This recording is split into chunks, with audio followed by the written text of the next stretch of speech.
부활하신 예수님을 만나 그분의 제자가 된 바울은 빌립보 그리스도인들에게 권면했듯 오늘 우리에게 권면합니다.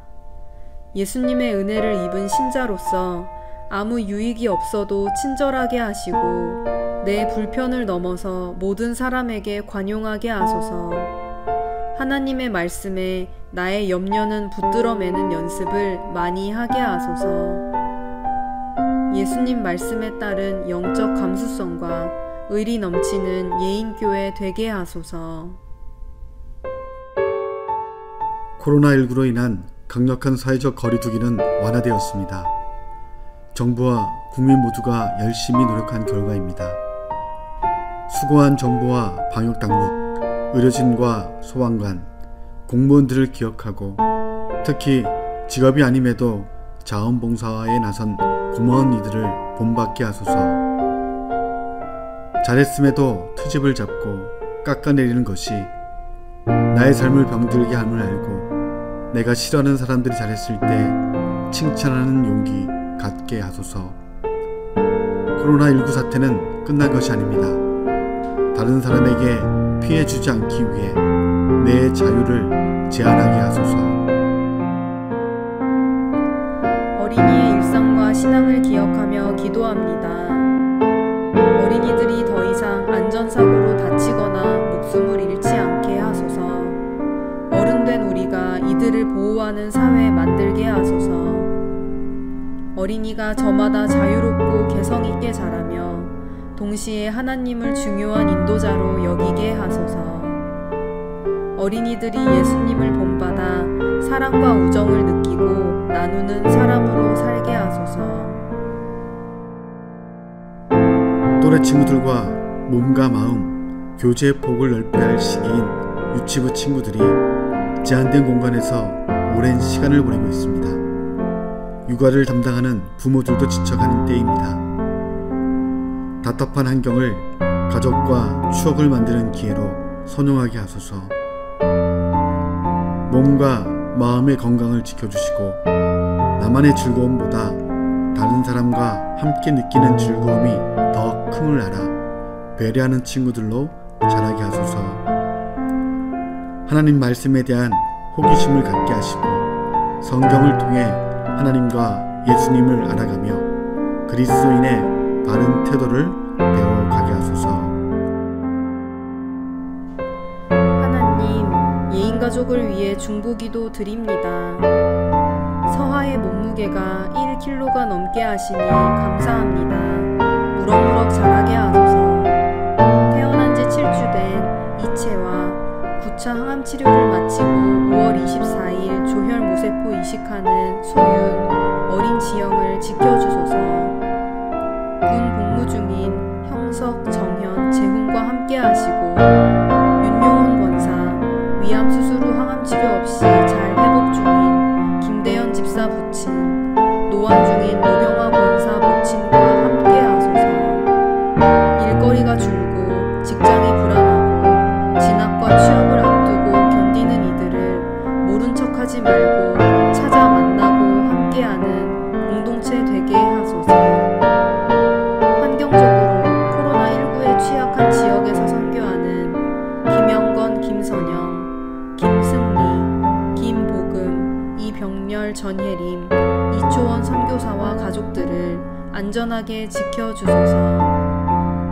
한 주간 예인가족 모두 건강하고 맡겨진 일 잘 해내며 서로 사랑하고 의리를 지키게 하소서. 예수님 이름으로 기도합니다.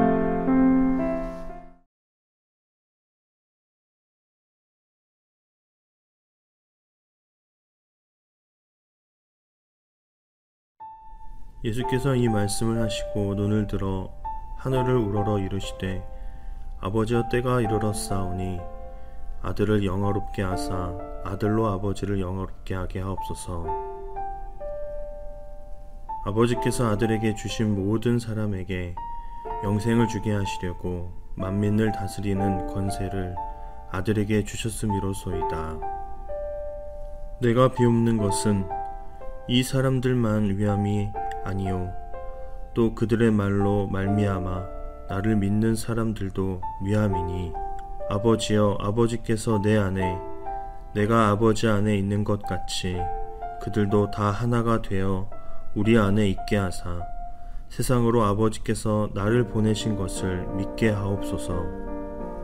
내게 주신 영광을 내가 그들에게 주었사오니 이는 우리가 하나 된 것 같이 그들도 하나가 되게 하려 함이니이다. 곧 내가 그들 안에 있고 아버지께서 내 안에 계시어 그들로 온전함을 이루어 하나가 되게 하려 함은 아버지께서 나를 보내신 것과 또 나를 사랑하심 같이 그들도 사랑하신 것을 세상으로 알게 하려 함이로소이다. 아버지여 내게 주신 자도 나 있는 곳에 나와 함께 있어 아버지께서 창세전부터 나를 사랑하심으로 내게 주신 나의 영광을 그들로 보게 하시기를 원하옵나이다. 의로우신 아버지여 세상이 아버지를 알지 못하여도 나는 아버지를 알았사옵고 그들도 아버지께서 나를 보내신 줄 알았사옵나이다. 내가 아버지의 이름을 그들에게 알게 하였고 또 알게 하리니 이는 나를 사랑하신 사랑이 그들 안에 있고 나도 그들 안에 있게 하려 함이니이다.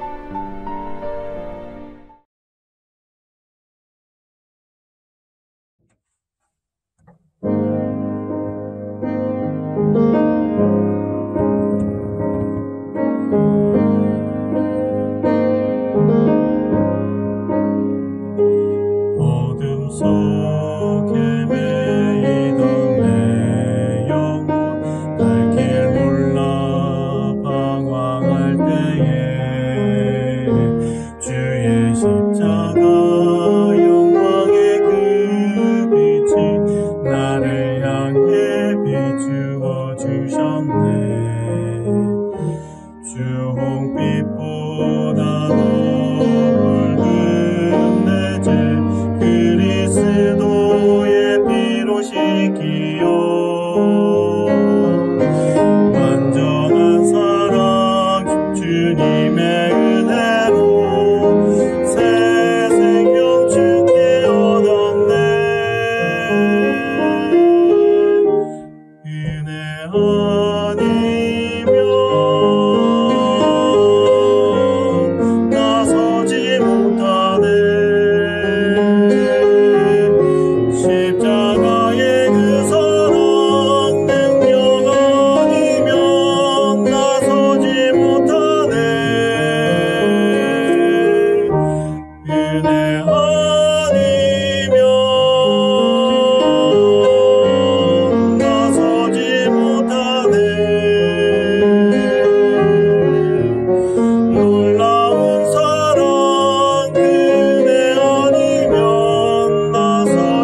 화이팅!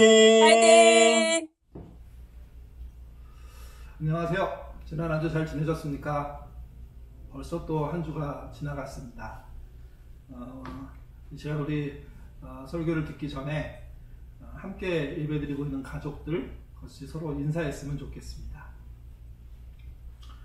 오늘은 요한복음 17장 1절부터 26절을 본문으로 예수님의 꿈과 연동된 영생실현 공동체라는 제목의 말씀을 드리겠습니다.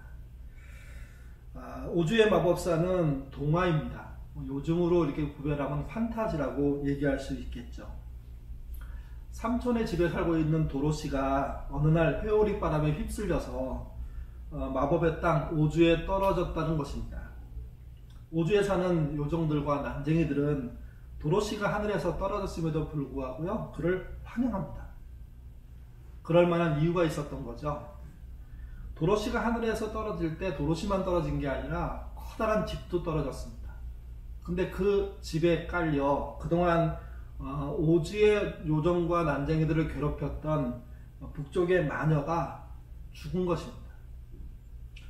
자신들을 불편하게 만들고 어렵게 만들었던 마녀가 죽자 그것을 도로시에게 감사하게 됐고, 도로시는 큰 환영을 받은 거죠. 새로운 땅에서 환영을 받았지만 그러나 도로시는 집에 돌아가고 싶어 했습니다. 그리고 돌아갈 방법을 찾습니다. 그러다 알게 됩니다. 오주의 마법사에게 집으로 돌아갈 방법이 있다는 것을. 도로시는 그 오주의 마법사를 만나기 위해서 길을 떠나게 됩니다. 그때 그 요정과 그리고 난쟁이들이 선물을 하나 해주죠. 루비색 구두를 줍니다. 도로시는 그 구두를 신고 오주의 마법사를 찾아 나섭니다. 그러다가 세 명을 만나죠. 하나는 뇌가 없는 허수아비, 또 하나는 마음이 없는 양철 나무꾼, 그리고 용기가 없는 사자입니다. 차례대로 이들을 만납니다. 근데 이들은 도로시의 여행에 큰 도움이 되는 존재들이 아닙니다. 오히려 더 부담스럽고 짐이 되는 그런 존재들입니다. 근데 도로시는 그들과 함께하는 여행을 선택합니다. 그리고 그들과 함께 다양한 어려움들을 당합니다. 그 어려움들을 넷이 협력해서 이겨나갑니다. 결국은 많은 역경을 이기고 난 다음에 오주의 마법사를 만나게 되죠. 그리고 그들 넷은요, 모두 소원한 바를 이룹니다. 뇌가 없는 허수아비는 뇌를 얻어서 똑똑해지고요. 또 마음이 없는 양철 나무꾼은 심장을 얻어서 마음의 따뜻함을 느낍니다. 그리고 용기가 없던 사자는 강인한 마음을 얻어서 세상에서 가장 용감무쌍한 사자가 되죠. 그리고 주인공인 도로시도 집으로 가는 방법을 알게 됩니다. 집으로 가는 방법이 뭘까요?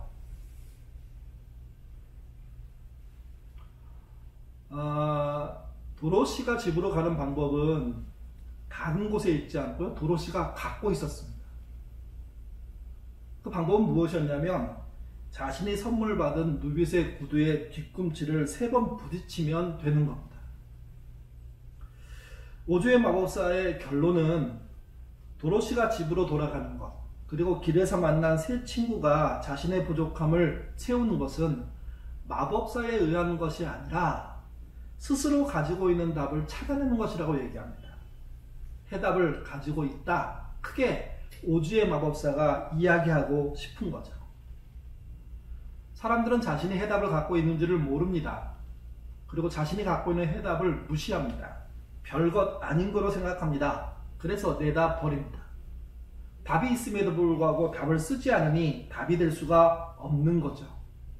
오주의 마법사는 수많은 사람들이 답이 안 되는 것을 쫓아 살고 답이 없는 것을 향해서 오히려 답을 피해 도망가고 있다고 얘기하고 있는 겁니다. 그러니 갖고 있는 답, 가지고 있는 해답을 사용할 줄 아는 지혜가 필요하다는 겁니다.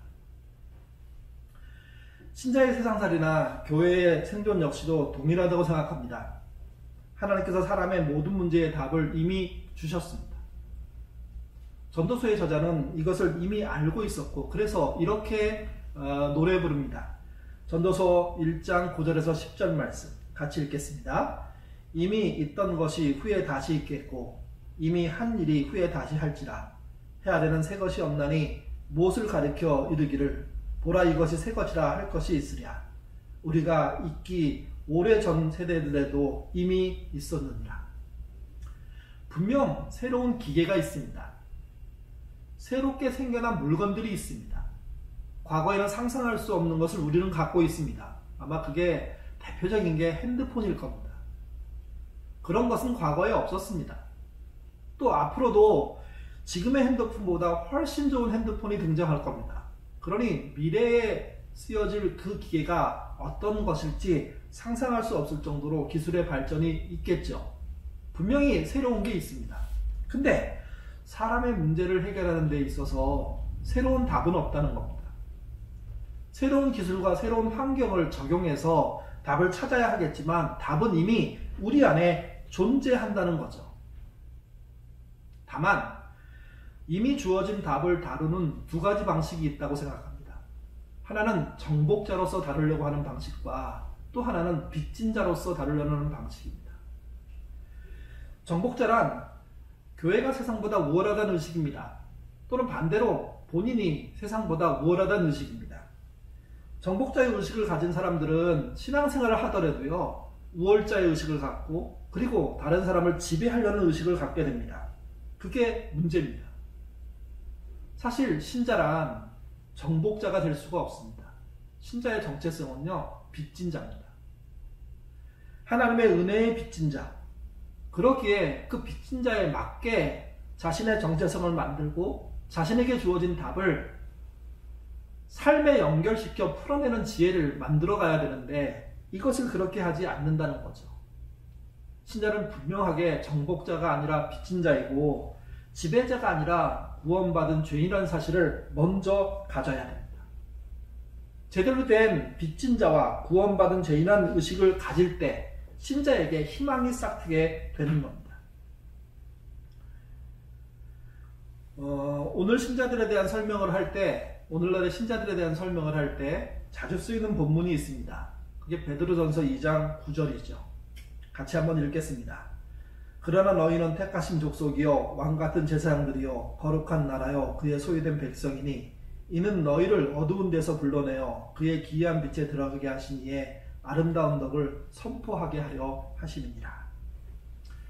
베드로는 신자를요 4가지로 나누어 불렀습니다. 물론 이거는 하나를 표현하는 겁니다. 택하신 족속, 왕같은 제사장, 거룩한 나라, 그의 소유된 백성이죠. 이 모습은 어쩌면 정복자의 모습일 수 있습니다. 근데 여러분, 이 모습과 이미지가 정복자의 모습이라고 하더라도 사실은 신자란 이것에 도달할 수 있는 실력이 있는 사람들이 아닙니다. 신자가 받은 구원은요, 실력이 있어서 받은 게 아니라 은혜로 받은 거거든요. 그래서 신자의 가장 기본적인 태도는 자신이 받은 은혜에 맞게 자신을 바꿔나가야 합니다. 이 말은 이런 말이 됩니다. 택하신 족속답게, 왕같은 제사장들답게, 거룩한 나라에 소유된 백성답게 자신을 만들어갈 때, 변화시킬 때, 키워나갈 때, 성장시킬 때 의미가 있는 겁니다. 또 하나, 그렇게 택하신 족속, 왕같은 제사장, 거룩한 나라에 소유된 백성으로서 자리매김을 해가게 되면 할 수 있는 일이 있습니다. 그게 무엇이냐면 그게 2장 9절 하반절에 나오는 말이죠. 너희를 어두운 데서 불러내어 그의 기이한 빛에 들어가게 하신 이의 아름다운 덕을 선포 또는 선전하는 것입니다. 신자가 택하신 족속답게, 왕같은 제사장답게, 그리고 거룩한 나라에 소유된 백성답게 살게 되고 그렇게 애쓸 때 드러나는 것이 하나님 나라를 선전하는 겁니다. 하나님 나라를 선포하는 것입니다. 세상에 하나님이 어떤 분이신지를 알고 하나님 나라를 드러내게 되는 거죠, 이게. 그런 것이 어떻게 가능할지를 생각해 봐야 됩니다. 성경은 그것을 어떤 방식으로 설명하고 있는지를 생각해 봐야 됩니다. 그런 의미에서 요한복음 17장이 중요합니다. 요한복음 17장은 보통 제사장적인 기도라고 얘기합니다. 그것도 예수님의 제사장적인 기도죠. 또 다른 말로 표현하면 예수님의 중보기도 이렇게 얘기할 수도 있습니다. 예수님은 자신의 제자들, 또 제자들에 의해서 세워지는 믿는 사람들, 그들을 향해서 어떻게 신앙생활을 하는 것인지, 어떤 것을 목표와 방향으로 잡아야 될지를 명백하게 얘기해 줍니다. 같이 보시죠. 요한복음 17장 1절과 2절 읽겠습니다. 예수께서 이 말씀을 하시고 눈을 들어 하늘을 우러 이르시되 아버지여 때가 이르렀사오니 아들을 영원롭게 하사 아들로 아버지를 영원롭게 하게 하옵소서.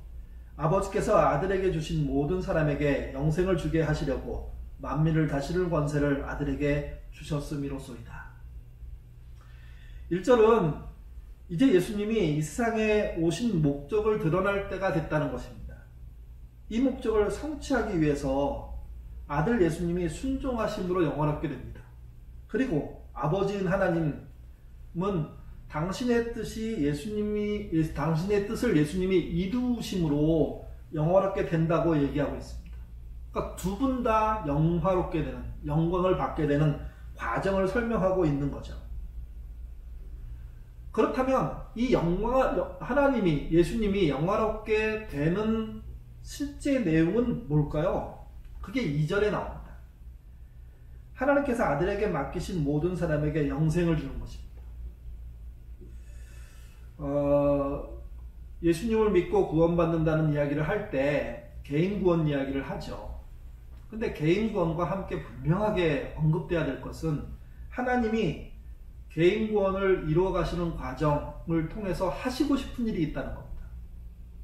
그게 베드로후서 3장 9절에 나옵니다. 같이 읽겠습니다. 주의 약속은 어떤 이들은 더디다고 생각하는 것 같이 더딘 것이 아니라 오직 주께서는 너희를 대하여 오래 참으사 아무도 멸망하지 아니하고 다 회개하기에 이르기를 원하십니다. 이 말을 줄이면 이런 말이 됩니다. 하나님은 모든 사람을 구원하고 싶어 하십니다. 모든 사람의 구원, 회개를 위해서 일해오고 계신 겁니다. 그리고 일하실 겁니다. 예수님도 모든 사람의 회개가 이루어지도록 일하는 겁니다. 그게 예수님께 영광이 되고 그게 하나님께 영광이 되는 거죠. 이게. 그렇다면 예수를 믿고 구원을 받는다는 건 구원을 받는다는 건 뭘 말할까요? 그게 오늘 요한복음 17장 3절에 나온 말씀입니다. 같이 읽겠습니다. 영생은 곧 유일하신 참 하나님과 그가 보내신 자 예수 그리스도를 아는 것이라. 또는 안다는 말은 믿는 것이란 말로 바꿀 수 있는데요. 믿는 것입니다. 그러니까 예수 그리스도를 믿는 것, 아는 것을 통해서 모든 사람이 구원받는 거, 그게 예수님이 이루려고 하시는 일이고 하나님이 받고 싶은 결과라는 거죠. 그리고 그것이 하나님께 영광이 된다고 얘기하는 겁니다. 그렇다면 좀 더 구체적으로 구원의 소식은 어떻게 전해질까 하는 겁니다. 우리는 보통 이럴 때 복음을 전하고 길로 나가서, 마을로 나가서, 외국에 나가서 전하는 전도자, 선교사 이렇게 생각할 수 있죠. 그것도 뚜렷한 방법입니다. 근데 그것보다 훨씬 근원적인 방법이 있습니다. 그 방법이 오늘 본문 20절에서 22절에 등장합니다. 같이 읽겠습니다. 내가 비옵는 것은 이 사람들만 위함이 아니요 또 그들의 말로 말미암아 나를 믿는 사람들도 위함이니 아버지여 아버지께서 내 안에 내가 아버지 안에 있는 것 같이 그들도 다 하나 되어 우리 안에 있게 하사 세상으로 아버지께서 나를 보내신 것을 믿게 하옵소서. 내게 주신 영광을 내가 그들에게 주었사오니 이는 우리가 하나 된 것 같이 그들도 하나 되게 하려 함이니이다. 20절부터 22절에 나와 있는 말씀의 시작은 이 사람들입니다. 그리고 그 이 사람들은 다시 또 그들로 표현되어 있는데 그들은 당시의 제자들을 말합니다. 예수님이 기도하시는 것은 제자들과 또 그 제자들에 의해서 하나님을 믿게 된 사람들을 위한 기도인 거죠. 예수님의 소원이며 하나님의 뜻이 기도의 내용에 들어 있습니다. 하나님과 예수님이 하나 되는 것처럼 신자와 교회가 하나 되어야 된다는 겁니다. 신자들의 모임인 교회가 하나 되는 것이 세상 모든 사람에게 영생을 전달하는 통로가 된다는 겁니다. 이 말을 좀 극단적으로 해석하면 이런 말이 될 수 있습니다. 교회는 전도 활동을 하지 않아도요, 세상 모든 사람에게 영생을 전달할 수가 있습니다. 그것은 신자가 교회 안에서 하나 되는 겁니다. 초대교회가 있었던 시대에 계급이 있었죠. 계층이 있었죠. 남녀, 노소, 인종, 차별이 있었죠. 이것을 뛰어넘어서 그들 모두에게 영생을 보여줄 수 있는 일들이 벌어지는데, 그게 하나 되는 모습을 통해서 보여주는 겁니다. 그러면 영생의 실체가, 영생의 실현이 교회에서 일어날 때 세상에 있는 사람들은요, 교회 밖에 있는 사람들은요, 그것을 전달받게 된다는 겁니다. 생각해 보십시오. 초대교회 모임을 할 때 주인과 종이 함께 모임을 했습니다. 오늘날 치면 예배죠. 이 모임 자체가 파격입니다. 왜 그러냐면 주인과 종이 하나 될 수가 없습니다. 한 자리에서 모일 수가 없습니다. 그 시대에 그런 일은 없습니다. 주인이 모였을 때 종들은요, 수발을 들어야죠. 심부름을 해야죠. 함께 모임을 하지 않는다는 겁니다. 그러니까 초대교회는 그렇게 모인 것 자체가, 그렇게 하나 되는 자체가 그 시대의 파격이었습니다. 그것이 그 시대 사람들에게 하나님 나라를 보여주는, 영생의 실현을 보여주는 그런 일들이 된 거죠. 근데 여기서 멈추지 않습니다. 한 걸음 더 나갑니다. 주인과 종이 밤에 모여서 모임을 하게 되는데, 이때 꼭 식사를 했습니다. 식사를 하게 되면 먼저 온 사람과 늦게 온 사람이 생기죠. 누가 먼저 올까요? 일이 적은 주인들이 먼저 옵니다. 누가 늦게 오겠습니까? 일이 많은 종들이 늦게 오게 됩니다. 저녁 때를 지나서 종들이 오게 되고, 그 이전에 주인들이 와서 식사를 하게 되죠. 식사를 주인들이 양껏 하게 되면 어떤 일이 벌어지냐면, 늦게 온 종들이 먹을 음식이 없습니다. 아마 한두 차례 이런 일이 벌어졌을 것 같습니다. 그러자 문제 제기가 나온 겁니다. 제 생각으로 이상적으로 주인들 측에서 문제 제기가 나왔으면 가장 이상적일 것 같습니다. 우리가 이렇게 먼저 식사를 해버리는 게 옳으냐, 합당하냐, 늦게 오는 사람을 기다려야 되는 거 아니냐. 논쟁이 있었겠죠. 언쟁이 있었겠죠. 의견 차이가 있었겠죠. 근데 초대교회가 해낸 건 무엇이냐면, 그 의견 차이를 넘어서 하나된 합의로 나갔다는 겁니다. 그 합의의 내용이 뭐냐면 이런 겁니다. 주인과 종이 함께 먹을 수 있도록, 만약에 그게 안 된다면 늦게 오는 사람 것을 챙겨주도록 모임이 그 일들을 결정해 나가서 하나 되게 한 겁니다. 주인과 종이 먹는 것에서 하나 되자 세상 사람들은 관심을 가질 수밖에 없습니다.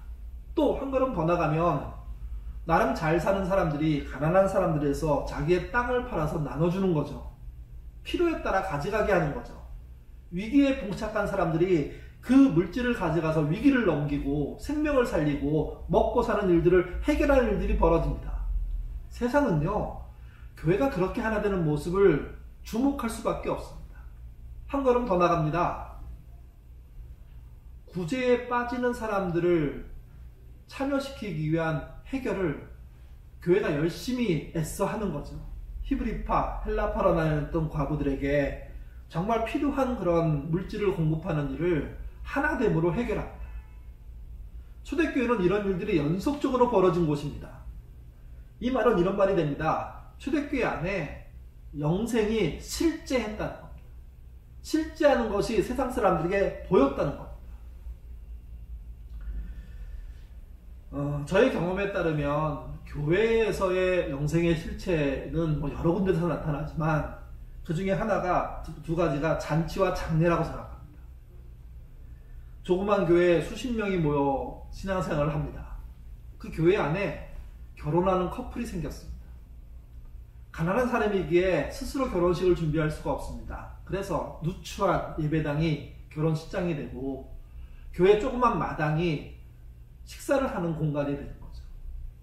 그래서 사람들이 모여들고 마당에서 음식을 만들고 결혼식이 진행되고 음식을 나눠 먹고, 지나가는 사람들이 교회에 뭔 일 있나 하고 들여다볼 때 들어오시라고, 오늘 결혼식이 있었는데 국수 한 것 하시라고 주변에 떡을 돌리고 하면서, 세상 사람들이 생각할 때 교회라는 것이 무엇이길래 저렇게 두 사람의 결혼을 축하하고 그 축하하는 일에 교인 전체가 나서고 그걸 동네방네에 알리고 이렇게 해줄까 하는 관심을 갖게 되는 거죠. 그 하나됨이 영생의 실현입니다. 그 영생의 실체, 실현이 일어나자 사람들은요, 그쪽을 향해 고개를 돌릴 수밖에 없는 겁니다. 장례가 났습니다. 교인의 아버지가 돌아가셨는데 그 집이 전라남도 순천입니다. 당시에 굉장히 먼 거리입니다. 근데 교우들이 퇴근하고 모였습니다. 여러 대의 차에 나눠 타고 그곳으로 출발합니다. 밤새워 순천에 가서 문상하고 그리고 다시 또 밤새워 달려가지고 집에 돌아와서 다음날 아침 출근합니다. 그렇게 갔다 온 사람들이 갔다 오는 일을 당연하게 생각하고 가서 위로하고 돌아온 사람을 또 위로하고, 이것을 본 사람들이 교회가 도대체 어떤 곳인데 이런 일을 할까라는 의문을 갖게 되는 거죠. 그게 교회가 영생의 실현, 실체를 갖게 된 겁니다. 이것이 교회가 이 땅에 존재할 때 실제 드러나는 모습이어야 되고, 이것이 세상의 답이 된다는 겁니다. 한 걸음 더 나가면 국가적인 문제 앞에서 계급을 없애고 차별을 없애고 부익부 빈익빈을 무너뜨릴 쓰는 시도들을 시작하는 것, 그게 하나되기 위한 모습인데, 그렇게 되면 국가적으로 영생의 실현, 실체를 만들 수 있는 기회가 오게 되는 거죠. 그래서 교회는요, 영생 실현 공동체가 되야 됩니다. 영생을 실제 하나됨으로 보여주는 공동체가 되야 됩니다. 그렇다면 이런 질문이 가능합니다. 교회는 언제 쇠퇴했을까요? 교회가 잔치하는 마당이 사라졌을 때입니다. 십시일반으로 잔치를 유지했던 그 모습이 없어졌을 때입니다. 문상의 형식이 바뀌었을 때입니다. 함께 가서 위로하고 걱정하고 먼 걸음도 같이 가던 걸음에서 돈만 보내는, 물질만 오고 가는, 뭐 그런 식의 그런 문상으로 될 때 교회는 쇠퇴하기 시작합니다.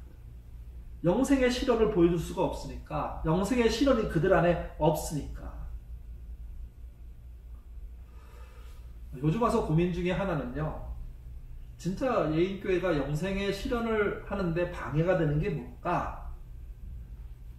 제 생각에는요, 수용할 수 있는 인원보다 많은 교우들입니다.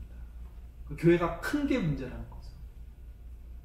서로 긴밀하게 반응할 수 있을 정도의 알맞은 사이즈로 교회가 형성되고, 그 이상 되면 분립해서 또 그런 교회가 새어나면 되겠는데, 그게 불가능해지기 시작하면서 영생의 실체를 만들기가 쉽지 않게 된 겁니다.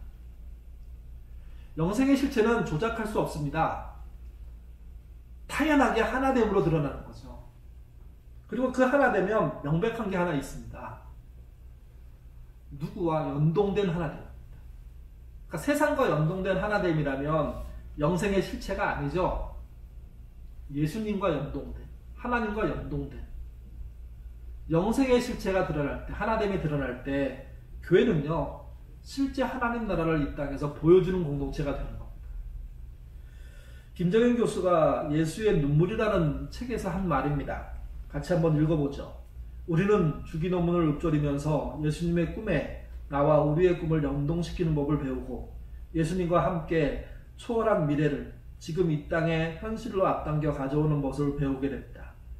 예수님의 기도가 우리의 기도가 되고 예수님의 꿈이 우리의 꿈이 될 때 우리는 참다운 의미에서 초월의 세계가 눈앞에 펼쳐지는 것을 경험하게 될 것입니다. 이게 영성의 실현입니다. 예수님의 꿈에 우리가 연동되고, 그리고 그 연동된 꿈에 의해서 하나 되는 모습을 보일 때, 하나 되려고 서로 희생하고 노력하고 애쓰고 땀을 흘릴 때, 그러면 교회는 이 땅에서 영생의 실체를 보여주는, 영생을 실현하는 그런 공동체가 되는 거죠. 코로나19가 이제 창궐하면서 코로나19 이후에 대한 예측들이 쏟아져 나오고 있습니다. 첫 번째 예측은 코로나19 이전으로 돌아가지 못한다는 겁니다. 그래서 새로운 세상에 적응할 대안들을 찾아야 한다는 거죠. 또 하나는 코로나19 이후나 이전이나 별 다를 것이 없다는 예측입니다. 사람이 해오던 것을 바리우스가 멈추게 할 수 없다는 거죠. 잠시 주춤하지만 근데 예전처럼 다시 돌아가게 될 거라는 겁니다. 그리고 이 두 가지 예측을 섞어 놓은 예측이 있습니다. 절충안이죠. 그대로 있을 것은 그대로 있고 바뀔 것은 바뀌게 된다는 겁니다. 저는 세 번째 예측이 맞지 않을까 생각합니다. 세상은 바뀌더라도 그러나 또 세상은 안 바뀌는 게 있다는 거죠. 무엇이 안 바뀔까요? 첫 번째는 문제가 계속 일어나는 것은 안 바뀝니다.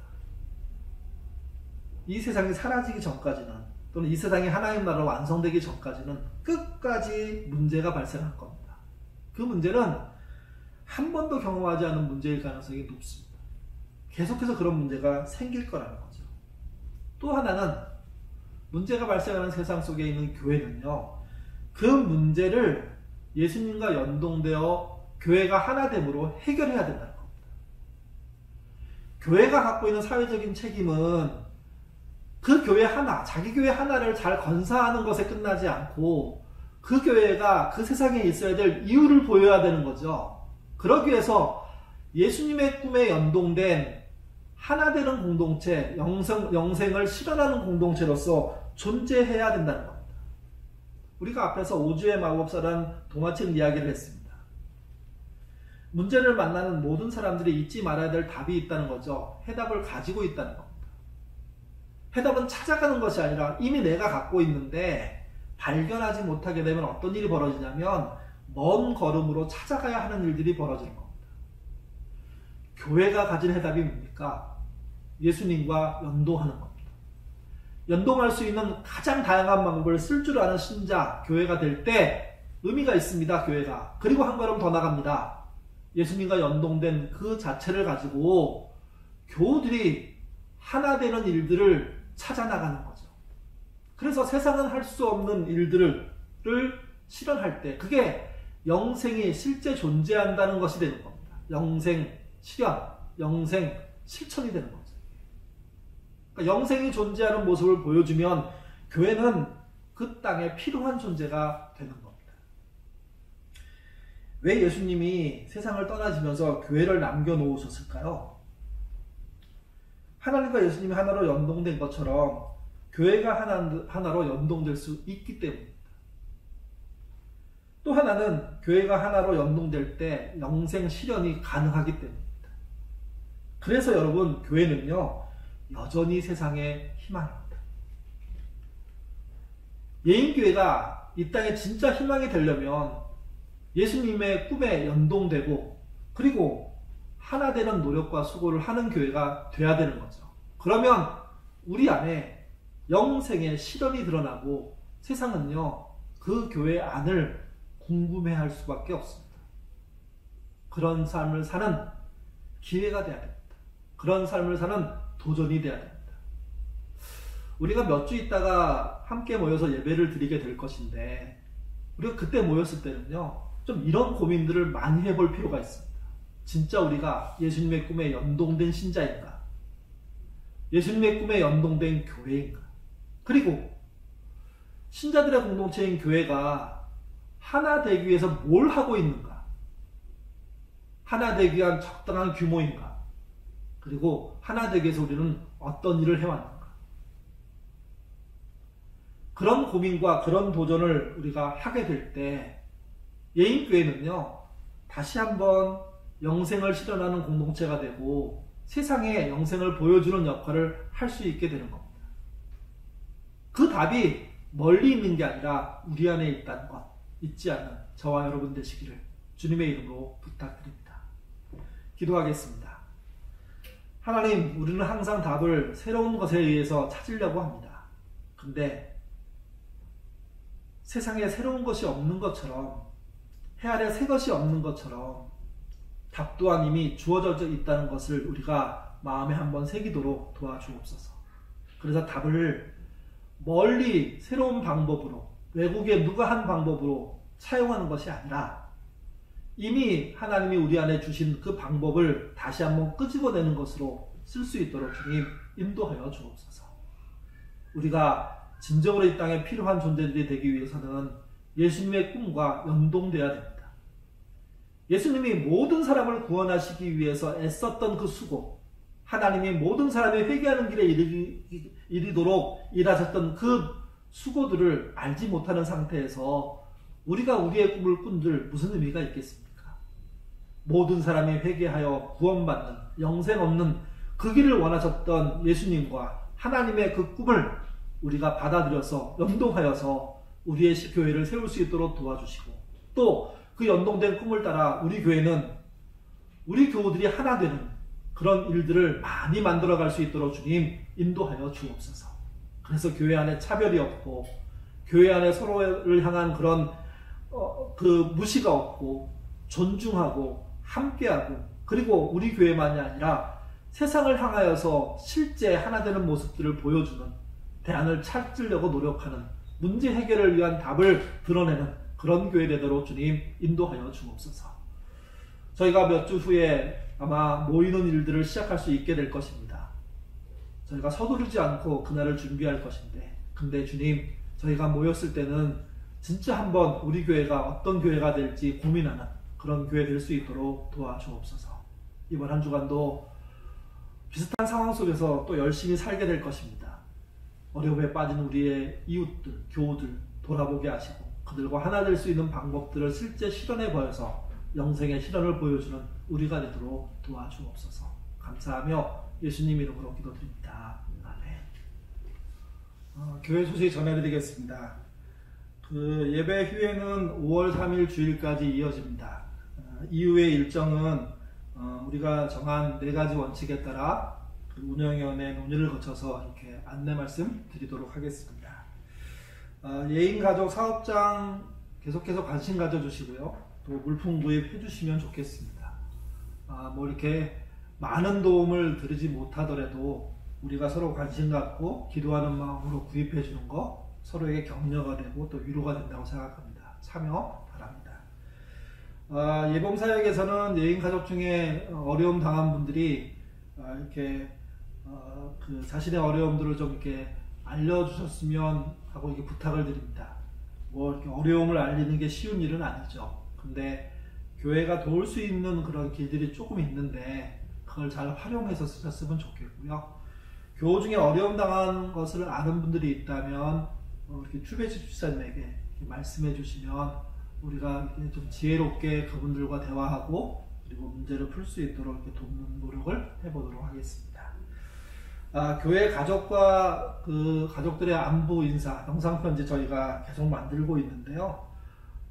교회에서 여러분에게 연락을 드려서 좀 부탁을 드리면 기꺼이 참여해 주시면 좋겠습니다. 물론 뭐 영상을 찍는 일이 그렇게 그냥 편한 일은 아닙니다. 근데 서로가 서로의 얼굴을 조금이라도 볼 수 있는 기회라고 생각하고 뭐 이렇게 어려운 그 대화를 하는 게 아니고요. 찾아간 사람들이 여러분에게 여러분의 근황을 알 수 있는 몇 가지 질문을 하게 될 거고요. 그러면 거기에 따라 있는 대로 대답해 주시면 됩니다. 그러면 잘 편집해서 공유하도록 하겠습니다. 아신역은 월요일날, 수요일날, 목요일날 영상 편지와 함께 오전 8시에 문자로 전달되도록 하겠습니다.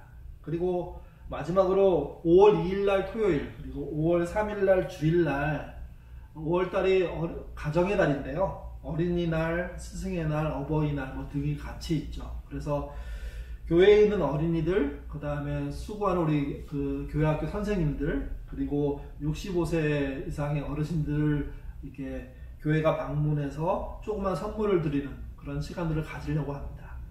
5월 2일날 토요일에는요, 어린이들과 그다음에 선생님들을 방문하는 일들을 하게 될 거고요. 또 5월 3일 주일날 오후에는 어버이날 선물을 들고 우리 65세 이상 어르신들의 가정을 방문하도록 하겠습니다. 그래서 이 일은 교육자들과 운영위원들 그리고 우리 선생님들이 함께 하게 될 건데요. 여러분들의 관심 또 해당되는 분들은 주중에 연락이 갈 건데 그러면 그 해당 시간을 좀 비워주셔서 뭐 집에 안에까지 들어가지 않습니다. 또 차 같은 거 준비하지 않으셔도 됩니다. 그냥 문 앞에서 만나고 또 이렇게 서로 잠깐 대화하고 그리고 난 다음에 그 기도하는 정도의 순서로 진행이 될 건데요. 여러분들 시간 내주셨으면 감사하겠습니다. 예, 이상 광고를 마치도록 하겠습니다.